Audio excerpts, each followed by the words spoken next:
Thank you Kalpana madam.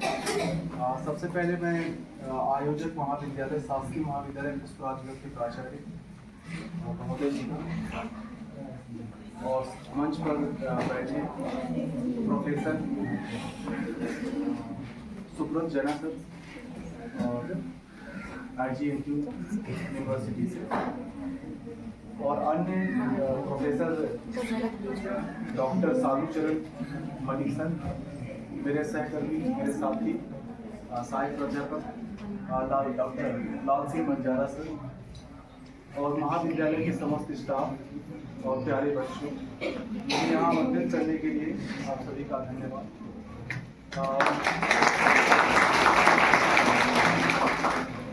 आप लोग का मैं जेस्चर देख पा रहा हूँ, आप लोग समझ रहे हैं, आप लोग 8 बजे से आए हुए हैं और 8 बजे से इतना समय दे दिया है और मुझे स्टूडेंट्स में दिख रहा है वो बहुत ज़्यादा लेट हो गया है। मैं ज़्यादा समय न देते हुए ये जो हमारा विषय है विज्ञान एवं प्रौद्योगिकी का लोकव्यापीकरण, इसका सीधा और सरल तरीके से आप लोगों के सामने प्रस्तुत करना चाहता हूँ ताकि आप उसे समझ सकें।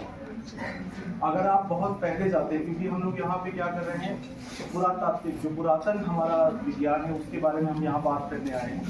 तो पुरातन विज्ञान से अगर हम बात करें तो हम वैज्ञानिकों की बात क्यों करें, हम अपने पूर्वजों की बात करें कि पूर्वजों ने हमारे क्या विज्ञान और क्या प्रौद्योगिकी में क्या हमारी जो है योगदान दिया है। तो अगर आप अपने पूर्वजों को ध्यान दें आज से 200, 300, 400, 500, 600 साल पहले, तो जो आप लोग खेती करते थे या खेती कर रहे हैं, खेती में आप सबको पता है बारिश में जमीन मुलायम हो जाती है, अन्य मौसम में क्या हो जाती है, कड़ी हो जाती है। और इस तरीके से हम लोगों को भोजन की आवश्यकता होती है, तो जमीन को हाथ से खोद के तो नहीं कर सकते खेती। तो हमारे पूर्वजों ने क्या देखा कि हमारे पूर्वजों ने देखा खेती करनी है और खेती अगर करनी है तो उसके लिए क्या चाहिए, अपने को उपकरण। तो सबसे पहले ये सोचना कि हमें क्या चाहिए, उपकरण, ये विज्ञान है। और उस उपकरण को बना लेना ये प्रौद्योगिकी है। आप समझ पा रहे हैं? जैसे हल, जो हल है वो आपका क्या हो गया बेटा, उपकरण। और उस उपकरण की मदद से आपने क्या किया, खेती को आसान किया। और जैसे जैसे समय बढ़ता गया, जैसे जैसे क्या होता गया समय, आप लोग मॉडर्न में आ गए, आधुनिकता की ओर आ गए हैं। तो अब तो ट्रैक्टर हो गया है, थ्रेसर हो गया है, बहुत सारी थ्रेसर हो गया है, कई सारे उपकरण जो मॉडर्न डेज में आज चल रहे हैं वो तो आप लोग जानते ही हैं। तो ये हमारे पूर्वजों का विज्ञान है, ये हमारे पूर्वजों का क्या है, विज्ञान। ये वो लोग समझिए, आप लोग उन लोगों की बात कर रहा हूँ जिनके तक शायद हमारे पूर्वजों तक शिक्षा पहुंची ही नहीं। वो लोग जब इतना खोज कर सकते हैं और समाज में इस तरीके का योगदान दे सकते हैं, अभी कुछ साल पहले, मतलब अगर मैं कहूँ तो 30 साल पहले तक हल से ही खेती हुई। Thank you so much. तो अभी तक खेती हो रही है, मतलब सोचिए उनके द्वारा जो किया गया वो आज तक हो रहा है। तो यही है विज्ञान और यही है प्रौद्योगिकी, जो हमारे काम को क्या कर सके, आसान कर, जो आसान कर दे वही है। जहाँ तक बात है कि हमारे पुरातन समय में विज्ञान किस प्रकार था, कौन कौन से वैज्ञानिकों ने योगदान दिया, अगर मैं इस बारे में बात करता हूँ, बहुत ज़्यादा बात करता हूँ, तो सूरज के सामने दिया दिखाने जैसा होगा। जैसा कि हमारे सर पहले ही आप लोगों से बहुत सारा चीज़ डिस्कस कर चुके हैं और आप लोग इतना थक गए हैं कि अगर 2-4 शब्द बोला जाए तो मेरे ख्याल से आप लोग लगेगा कि ये दोबारा ऐसे टाइप के कार्यक्रम में ना बैठे। सॉरी, आप लोगों को 8 बजे से इतना देर तक का समय हो गया, उसके लिए मैं आप लोगों का सबसे पहले धन्यवाद देता हूँ कि आप लोग इतना पेशेंस से। और मैं बड़ा सरप्राइज हूँ, मैं सर से आते ही कहा कि मैं इमेजिन नहीं किया था कि शासकीय महाविद्यालय पुष्पराजगढ़, जो कि इतना इंटीरियर में हमारे यहाँ है, यहाँ पे इतने सारे बच्चे और इतने ज़्यादा जिज्ञासा, क्यूरोसिटी है आप लोगों के अंदर, सीखने की जिज्ञासा है। और यही चीज़ इनके पास है, जिनके बारे में ये कार्यशाला हो रही है। इनके जीवन में अगर आप देखेंगे तो ये knowledge, curiosity, intelligence, logical thinking और मेंटर के साथ इंडस्ट्रियलिस्ट का मतलब होता है बेटा उद्यमी। आप इमेजिन करिए हम लोग 2024 में जी रहे हैं, कब जी रहे हैं?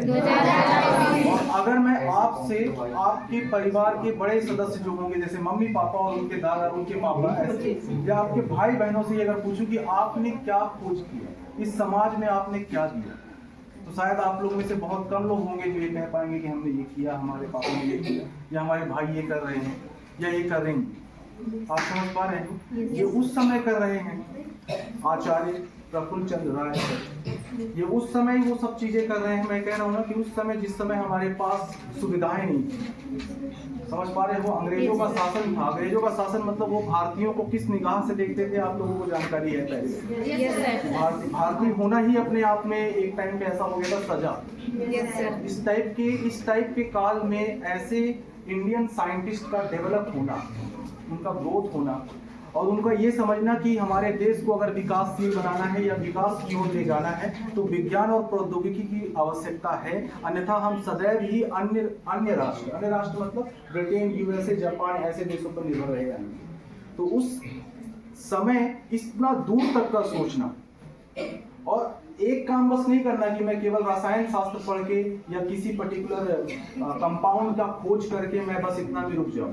इन्होंने मर्क्यूलस नाइट्राइड की खोज की थी जो इंटरनेशनल लेवल पे रिकॉग्नाइज्ड हुई और उससे ही यहाँ इंडियन जो हमारे स्टूडेंट्स हैं, शोध करता है, उन लोगों को रास्ता मिला कि रसायन शास्त्र में खोज की जा सकती है। बहुत इंपॉर्टेंट कंपाउंड है, बहुत इंपॉर्टेंट यूजेस हैं उसके, मेडिसिनल यूजेस हैं, औषधि कई प्रकार की यूजेस, लेकिन वो यहाँ तक रुके नहीं। उन्होंने केवल पढ़ाने और खोज करने के अलावा बेटा केवल पढ़ने और खोज जो उन्होंने किया उसके अलावा अपने समाज के लिए जो हम कह रहे हैं, इस समाज के सोसाइटी के बेटरमेंट के लिए, सुधार के लिए उन्होंने जो काम किया है वो अतुलनीय है और उनके लिए ही आज हम उनको क्या कर रहे हैं, याद कर रहे हैं। जैसे उनका सबसे प्रमुख कार्य ये है कि जो हमारे सर ने ऑलरेडी इस पे बात कर दी है कि उस समय महामारी फैला करती थी और एक साथ कई हजार लोगों की मौत हो जाया करती थी और ये जानते हुए कि हमको दवाइयों की आवश्यकता है, हमको बाहर से लाना पड़ेगा, तो ये सब चीज़ों में पैसा बहुत खर्च होता था और पैसा देश के पास था नहीं। तो इन परिस्थितियों में उन्होंने क्या किया, उद्यम स्थापित किया, उन्होंने इंडस्ट्री स्थापित करी, Bengal chemical and pharmaceutical private company limited. मतलब आप समझ जाइए, एक शिक्षक, एक वैज्ञानिक और एक उद्यमी मतलब एक कहना चाहिए कि आपका इंडस्ट्रियलिस्ट, मतलब एक ही व्यक्ति शिक्षक भी है, एक ही व्यक्ति वैज्ञानिक भी है और एक ही व्यक्ति उद्यमी है और सबसे इम्पोर्टेंट अपने देश के लिए समर्पण भावना, जिसमें उनका एक स्टेटमेंट है बेटा, आप लोग उस स्टेटमेंट को सुन लीजिएगा, थोड़ा सा है। उन्होंने इतना सब तो किया, इसके बाद भी वो अपने आप को कम समझते थे कि मैंने अभी समाज को बहुत कम दिया है। और उस समय चूंकि आप लोग जान रहे हैं 1947 के समय, उसके पहले समय अंग्रेजों का शासन था, देश में आजादी की लहर आई, तो इसके अलावा वो इसमें भी कंट्रीब्यूशन देना चाहते थे कि मैं अपने देश के लिए भी कुछ कंट्रीब्यूशन दे सकूं, अपने देश को आजाद कर सकूं, ताकि वो तेजी से क्या हो सके, विकासशील हो सके। तो उन्होंने कहा था कि ये वो समय है जहां पे science can wait but swaraj can't.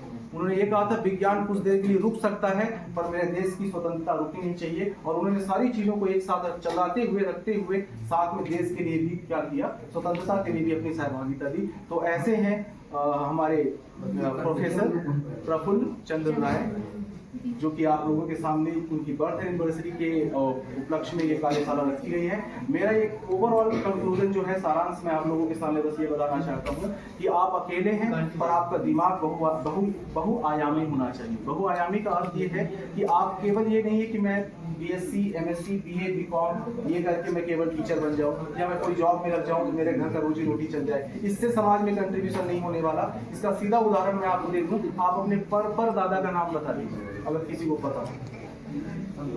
हम किसी को पता है पर दादा को, आपके दादा के पापा, फिर उनके पापा, फिर इनका नाम पता है, इनका नाम आपको पता है, लेकिन आपके परिवार का जो सदस्य रहा है, आपके जो पूर्वज रहे, उनका नाम नहीं पता। क्यों पता है और क्यों नहीं पता है आपकी? इन्होंने कंट्रीब्यूशन दिया है, इन्होंने समाज में क्या किया है बेटा, इन्होंने समाज में योगदान दिया है, समाज को सुधारने का कार्य किया है। एक क्षेत्र में नहीं, अनेकों क्षेत्र, आजादी से लेकर उद्यम स्थापित करने से लेकर स्वदेशी सामानों को बढ़ावा देने से लेकर विज्ञान को बढ़ावा देने से लेकर प्रौद्योगिकी को आगे बढ़ाने से लेकर इतनी सारी चीजों पे काम किया है, जिससे समाज निश्चित रूप से आज यहाँ पे जो खड़े हैं इनमें इनका बहुत महत्वपूर्ण योगदान है। और इसीलिए आप इनको याद किए हो पर अपने दादा परदादा को याद नहीं कर पाए, समझ पा रहे हैं? नहीं, अच्छी बात है आपकी, थैंक यू सो मच। पर मेजोरिटी जो है कहीं ना कहीं उस चीज को नहीं कर पाई है। और इसका ये मतलब है बेटा कि आप लोग केवल और केवल कुछ सालों तक याद रहेंगे, उसके बाद आपको कोई नहीं जानेगा। और इसके लिए आपको आज ही आज ही स्टैंड लेना चाहिए। पढ़ाई बिल्कुल ज़रूरी है, पढ़ाई करिए आप लोग, और इसके साथ ही अपने दिमाग को बहुआयामी करिए। और इन्हीं का ही बोल है बेटा, इनका ही बोल है, नौकर मत बनिए, व्यापार स्थापित करिए, देश को आगे बढ़ाइए। कभी नहीं कहा कि आप एक काम करो, एजुकेशन लो और किसी के यहाँ जाके जॉब करो, कभी बढ़ावा नहीं दिया।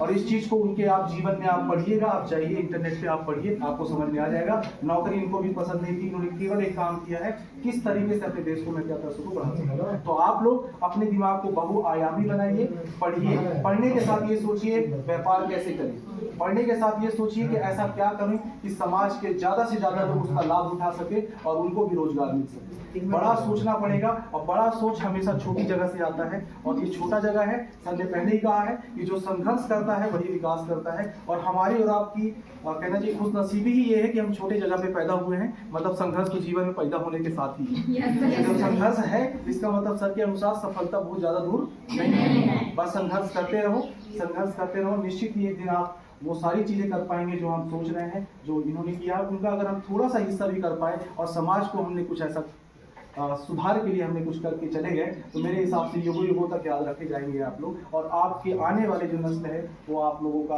आभार व्यक्त करते रहेंगे। तो निश्चित रूप से आप किसी थॉट के साथ कि आप हमेशा सदैव ही आगे बढ़ते रहें और अच्छा कार्य करते रहें, समाज के सुधार के लिए कार्य करते रहें, उद्यम स्थापित करें, ऐसी मेरी कामना है। और इन्हीं शब्दों के साथ मैं अपने